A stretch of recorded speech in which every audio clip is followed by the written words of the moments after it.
Good morning. Welcome. My name is David Sparrow. I'm a member of the board of the Unitarian Universalist Church in Reston. Whether you're online or here in the sanctuary, we're so glad you're with us this morning. No matter how old or young you are, wherever you are in your spiritual journey, however you identify and whomever you love, know you are welcome here. You are welcome to this place, whether in person or online. Congregants who are present in person, let's take this opportunity to greet your neighbors and to wave to those who are online. I have some announcements first.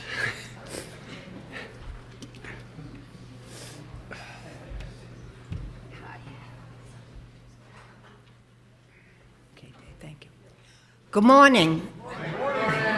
For those of you that don't know me, I'm Judy Polizzotti. I'm a director on the board at Cornerstones representing UU.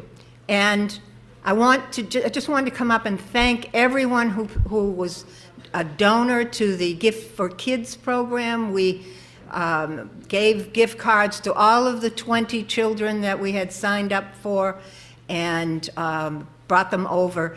But I wanted to come up and particularly thank Terry Grogan, Tim Norton, and Dora Anderson, who stepped up and participated in this program when I wasn't able to. Thank you, everyone. It was very successful.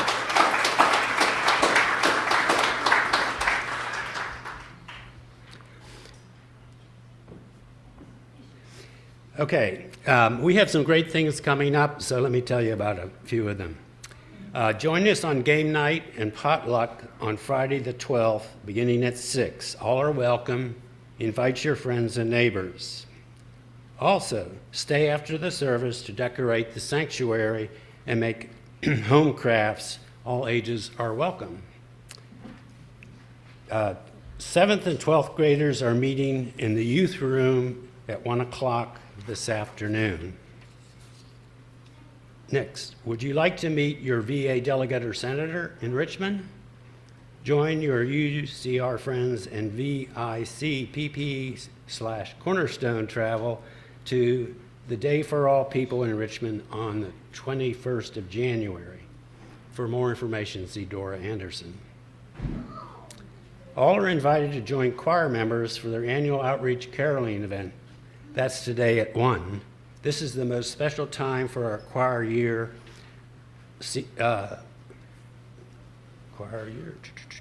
Oh, you don't need to be a choir member to go caroling. Meet us at 1 o'clock in the East Foyer. We will be carpooling together from here to 2 separate locations.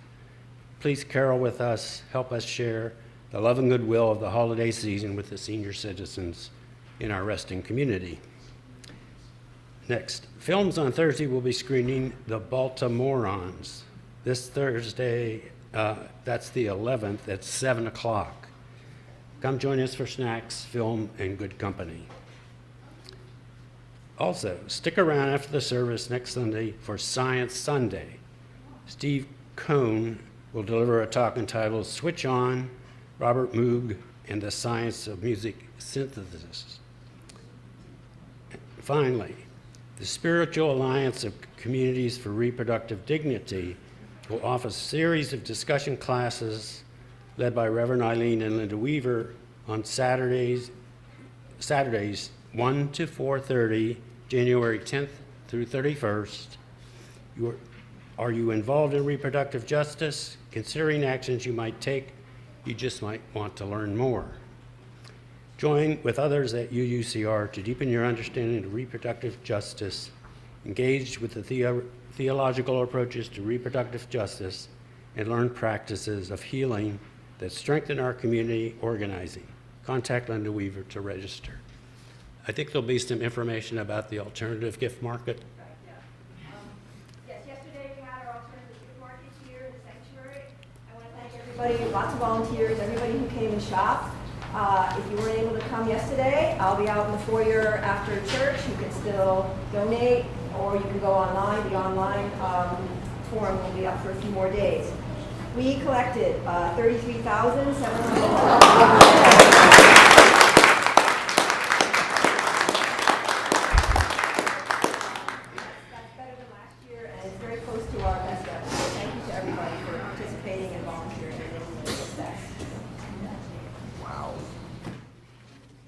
I think that's it.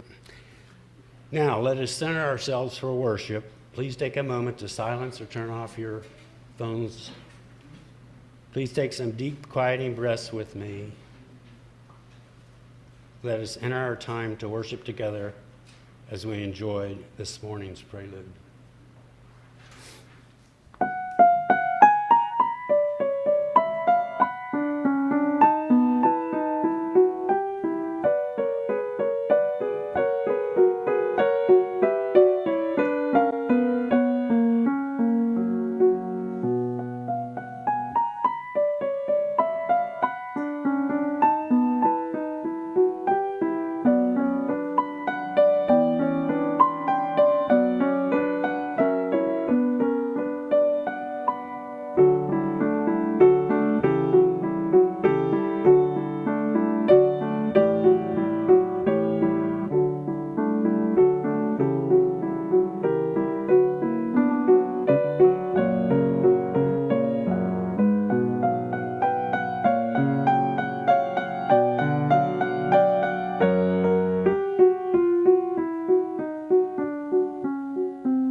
Good morning and welcome. I'm Reverend Aileen Fitzke, and it is my honor to serve this congregation as its minister.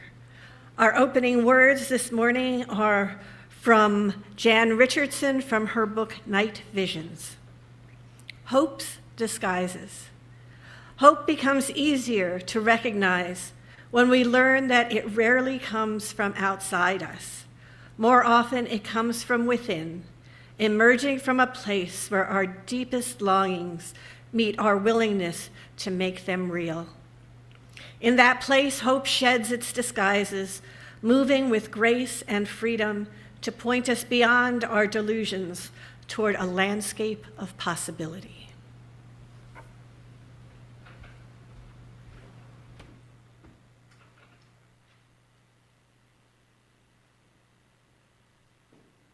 Good morning. Our opening hymn this morning is 108, My Life Flows On, an Endless Song. Please rise as you are able or willing and join me in singing.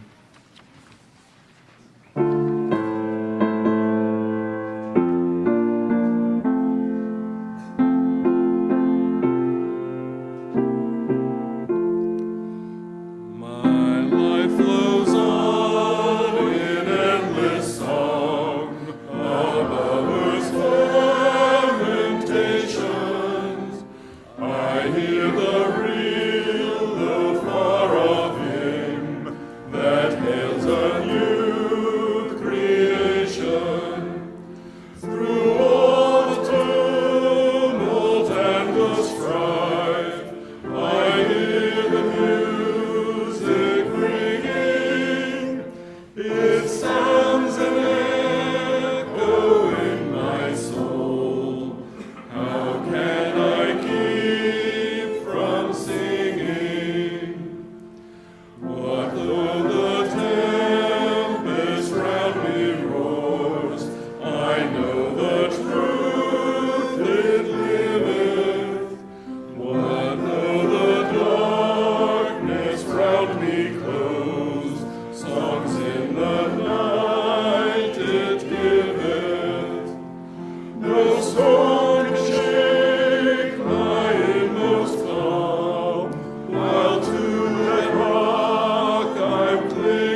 Those of you with a keen eye will notice that I'm not Dre Comiskey.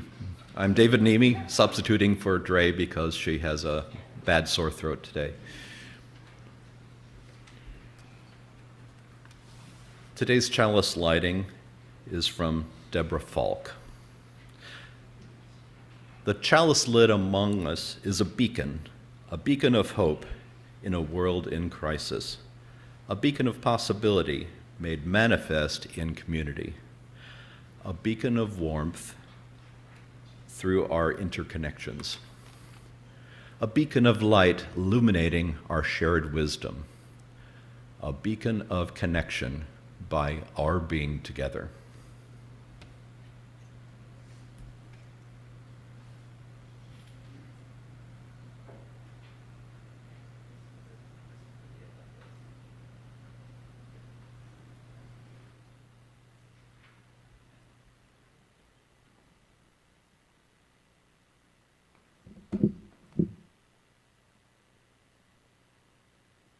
Tradition here at UUCR of singing our covenant.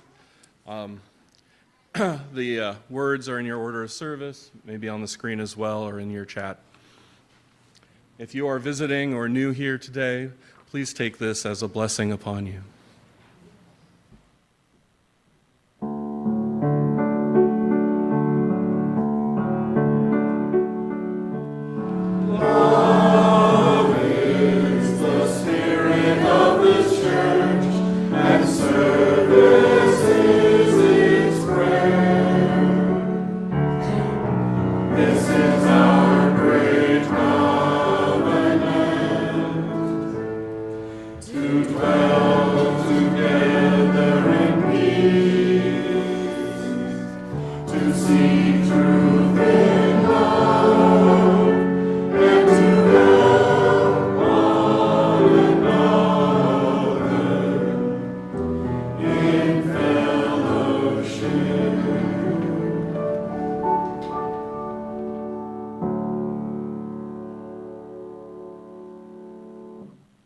Good morning.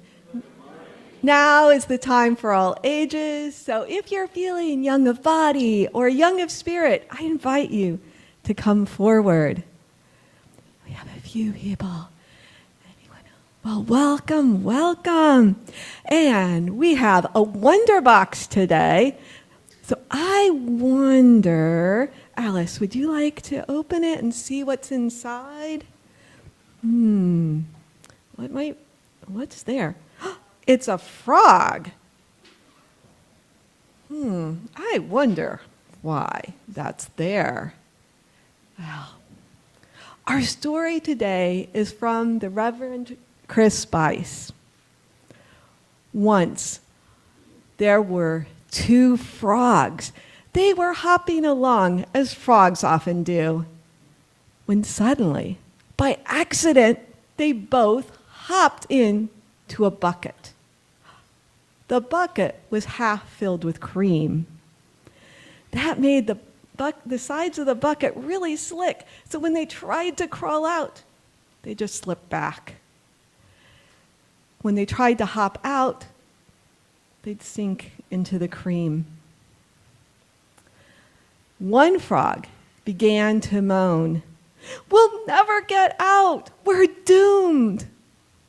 The other frog, who was a bit older, said, "Keep hope alive. Without hope, we'll surely die.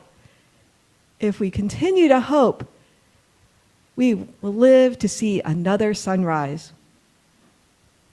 The younger frog just moaned, "We'll never get out. We're doomed." The older frog quietly thought about their predicament, and as he did, he treaded water or cream, keeping up. The younger frog just kept moaning, "We're doomed," and after a while began to sink into the cream.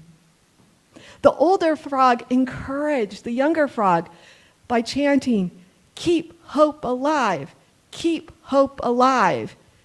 And can you join me in doing that? Keep hope alive, keep hope alive. And whenever I gesture to you, join me with that. The younger frog still moaned, but eventually began to join in chanting, "Keep hope alive, keep hope alive." And as they did that, they swam around in circles in the cream, continuing to chant, "Keep hope alive, keep hope alive." And as they did that, something amazing happened. Does anyone have an idea of what that might be? You know? Well, what happened?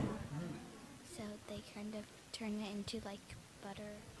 Oh, the cream turned into butter. Exactly. Yay. Their swimming feet turned the the cream into butter. And they were able to climb up on it and hop out of the bucket. When they landed on the ground, they looked up and saw a beautiful new sunrise. And they merrily went on their way, continuing to chant, "Keep hope alive, keep hope alive." Today, we'll continue to explore that, and I hope we will all be like those frogs and keep hope alive and share hope with one another. If you're in 12th grade or younger, you may join us for activities, and we'll sing you out with Go With Joy.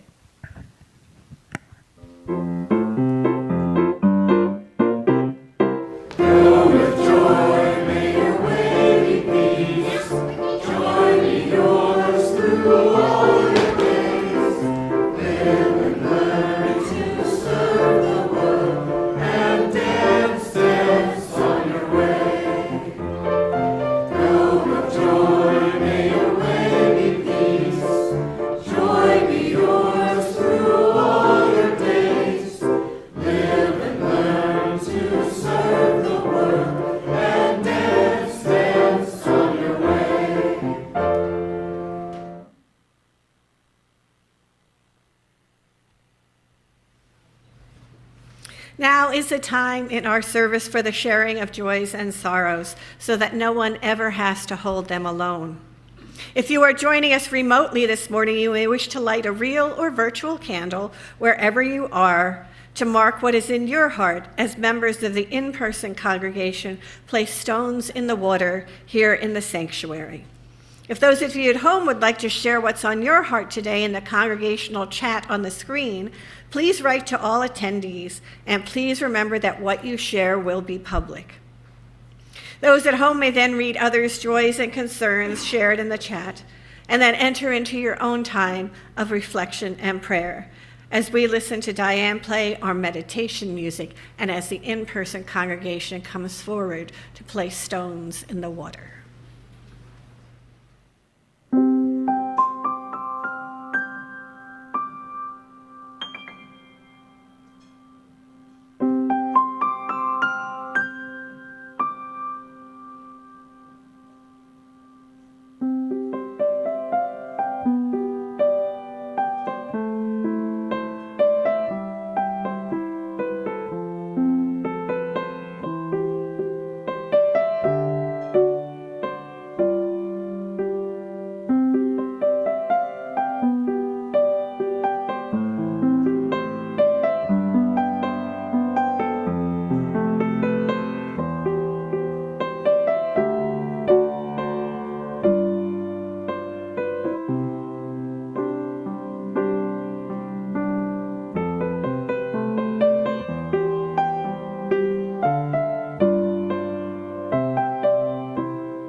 Let us be one in prayer and meditation. Spirit of life and love that so faithfully animates our creation, we are grateful for this community that is with us in times of both joy and sorrow. We hold in our hearts this morning all those who are facing any hardship or difficulty, those who are grieving or facing illness or injury to themselves, their friends, or their loved ones. In particular, this morning, we hold in our hearts and prayers Julio Leon, who often plays guitar for us, has broken his collarbone and won't be able to play guitar for a while. For him, we light this candle.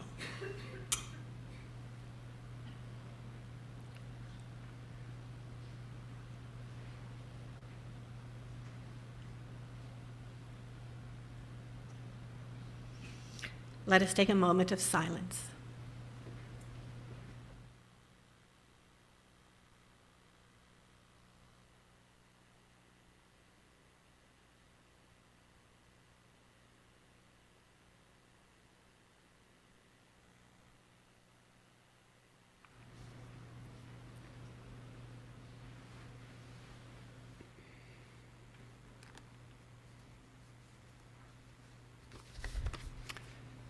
As a self-funded church, UU Reston relies on the generosity of its members and friends to fund our daily operations to ensure that the church resources are here for the present and into the future. Pledges support our worship and music programs, our RE program, programs for members and friends, community outreach, and connection to Unitarian Universalism. We now invite you to support the work of UU Reston by making your donations into the collection plate if you're here in the sanctuary, or at the link on the slide if you are online. Thank you for your generosity and support for our beloved spiritual home.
I just want once again to thank all of those who were involved in the alternative gift market yesterday.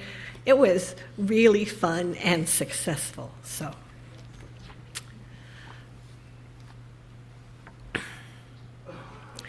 there is a story attributed to the Buddhist monk Thich Nhat Hanh. The story goes something like this. They had been traveling longer than they could imagine. They were weary and had lost several of their companions along the way. Some had turned back, some went off to other places, some had died of the weariness of it all. Then they came to a large flowing river over which was a small, narrow bridge. Across the bridge, they could see it, the land they had been searching for all the years of journeying. It was there, gentle green valleys, sparkling blue lakes reflecting a clear blue sky. They were almost there.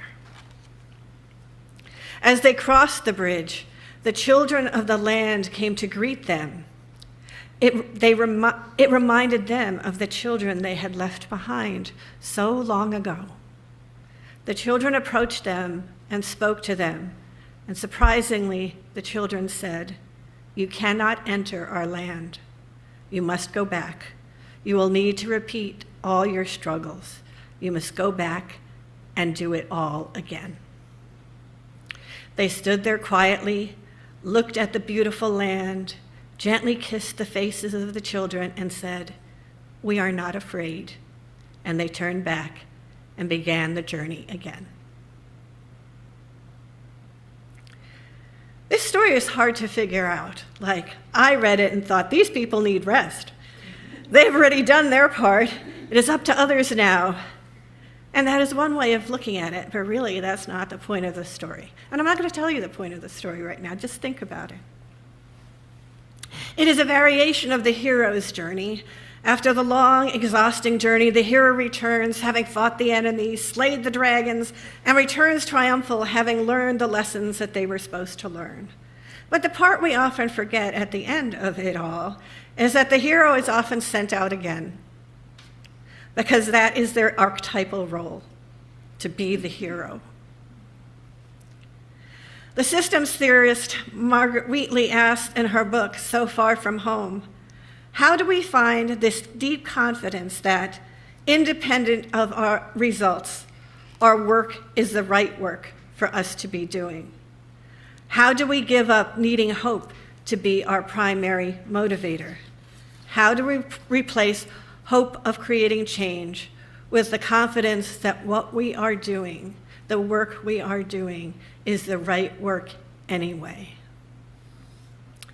It is a fascinating set of questions. I have read her book over and over again over the last several years, struggling with her definition of hope. For Wheatley believes that hope can be a trap. She writes that hope and fear are two sides of the same coin. We hope that what we are doing will have a particular result. And sometimes we fail, and our deepest fears are realized, and we question our efforts. We become discouraged. We may become cynical and despair. We may stop the good work we were doing because what we hoped for didn't come to pass. And sometimes it doesn't.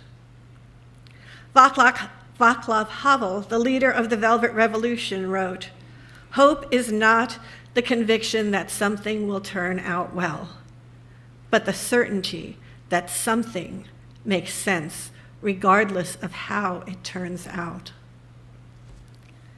I have been an environmental activist in some way or another for most of my adult life.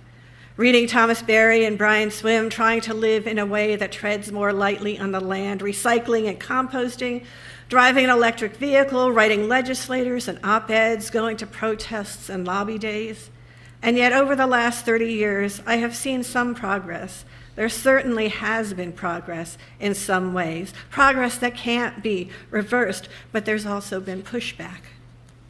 Denial that we're in a global climate crisis. The turning back of policies, programs, and initiatives that might have done enormous good. Several years ago, this metric came out about how to calculate your carbon footprint. That is how sustainably are we as individuals living. And there were all these metrics: how often do you drive a car, how often, how far, etc. And I read recently that these carbon footprint calculators were actually a product of big oil companies, those who are doing the most harm environmentally.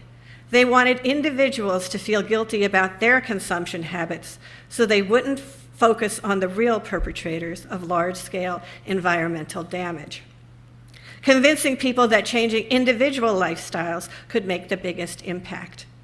In doing so, then individuals could then ignore larger legislative decisions that might rate in the greater, more systemic harm, knowing that individually they were doing their part. Now here's the thing, it's not either or. It is both and. It is good for us to think about our individual lifestyles. It is good for us to recycle and compost, use renewable energy resources, and question consumptive lifestyle choices, because those things change the way we see the world and our role in it. They change our hearts. We do them not because doing them will lead to a particular outcome, even though we hope it will. We do them because they're right things to do at this time. We don't know what will happen, and we can still make choices that matter. And we need to look at the bigger picture of what the larger systemic issues might be. As Jamal Zaki writes in his book, Hope for Cynics, we can use hope like a divining rod to locate others who want to do the same things we do, building solidarity and common cause. At a climate protest, an audience member asked the writer and activist Bill McKibben what an individual can do to fight climate change. Bill McKibben answered, "Stop being an individual." The best way to activate a communal force is to be a community. That's why we're here. When we choose hope, it means we have learned to trust those around us who are on this journey with us. The story I started with the people on the journey wasn't about those on the journey not needing rest. It was about the work they were doing. They were not doing the work because they would eventually reach the resting place. That wasn't the goal. They were doing the work because it was theirs to do. And they didn't do it alone. They did it with others who were their companions on the journey, who knew the struggles, who knew what it would be like, and did it anyway. The Christian mystic Thomas Merton wrote, "Do not depend on the hope of results. You may have to face the fact that your work will be apparently worthless and even achieve no result at all, if not the opposite of what you expect. As you get used to this idea, you start more and more not on results, but on the value, the rightness, the truth of the work itself. You gradually struggle less and less for an idea and more for particular people. In the end, it is the reality of personal relationships that saves everything." Thich Nhat Hanh wrote, "There is no way to peace. Peace is the way. Our work is the way. The journey, the work we do together, is the destination." Wheatley writes, "We don't need specific outcomes. We don't need hope. We need each other. And as we share our common journey, careful to stay together, we discover hope has never left us. It is the very essence of being human, always present beyond the horizon of events and difficulties." We who participate in congregational communities, we understand this, I think, more than others. We are here week after week, just coming together as a sort of common cause. We don't come for some overreaching goal that will be accomplished and then disband. The journey together is the hope, is the goal. How we do the journey is more important than any end goal. More families, more members. If we do the journey right, maybe, just maybe, we will achieve some goals along the way. But they aren't the point. How we are together is the point. So I've created this little exercise for us to do together for the rest of the year. It's called Small Wins. So I have a visual.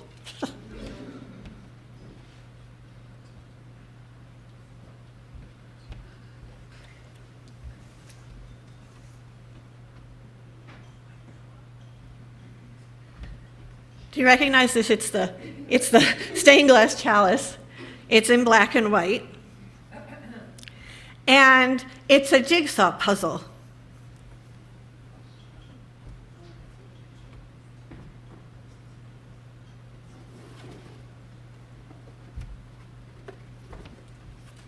In this box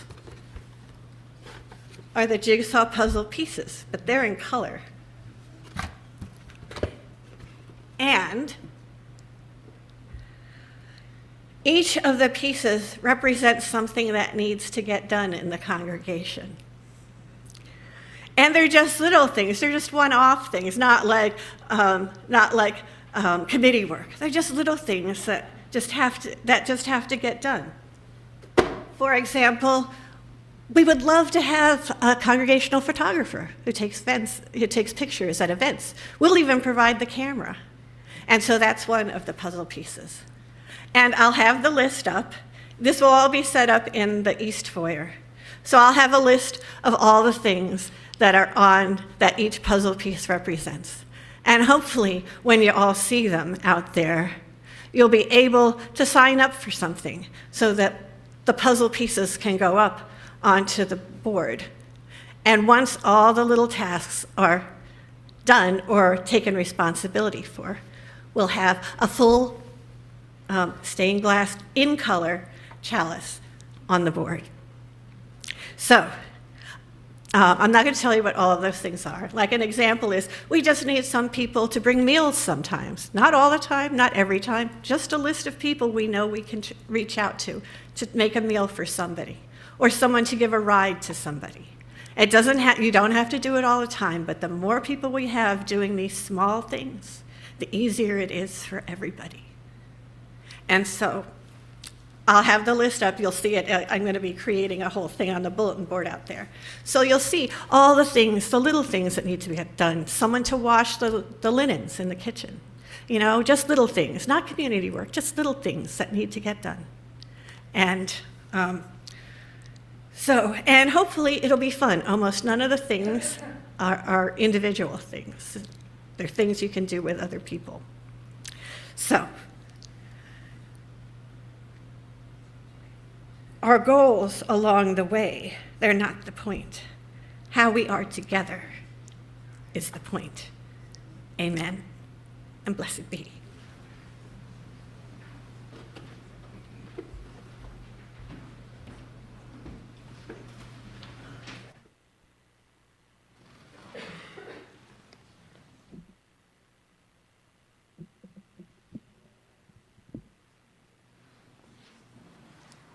Our closing hymn this morning is hymn number 346 in the gray hymnal. The words are also on the back of your service. Come sing a song with me. Now it's written a little low for my voice, so my apologies. I will end up having to shift octaves periodically.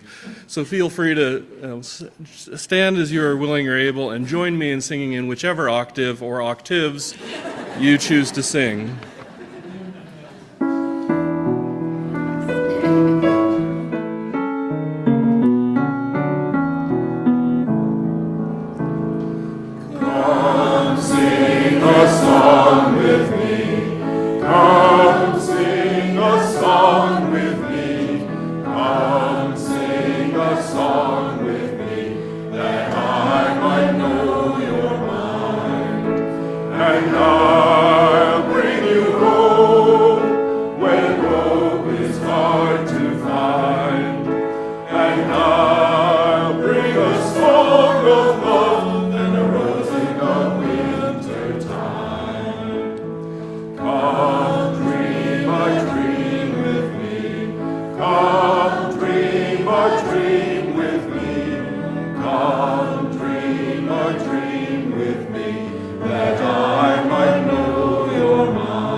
Come walk in rain with me, come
Our benediction this morning is by the Reverend Tandy Rogers. May you choose hope even when it trembles. May it be the kind of hope that plants seeds, waits in the dark, and trusts the stirring. Hope that doesn't deny despair, but dares to outlast it.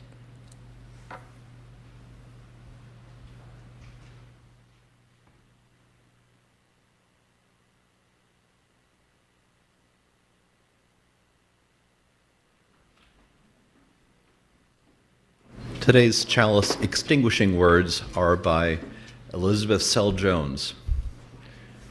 We extinguish this flame, but not the light of truth, the warmth of community, or the fire of commitment. These we carry in our hearts until we are together again.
Thank you to the choir, and thank you all for coming, and have a lovely afternoon.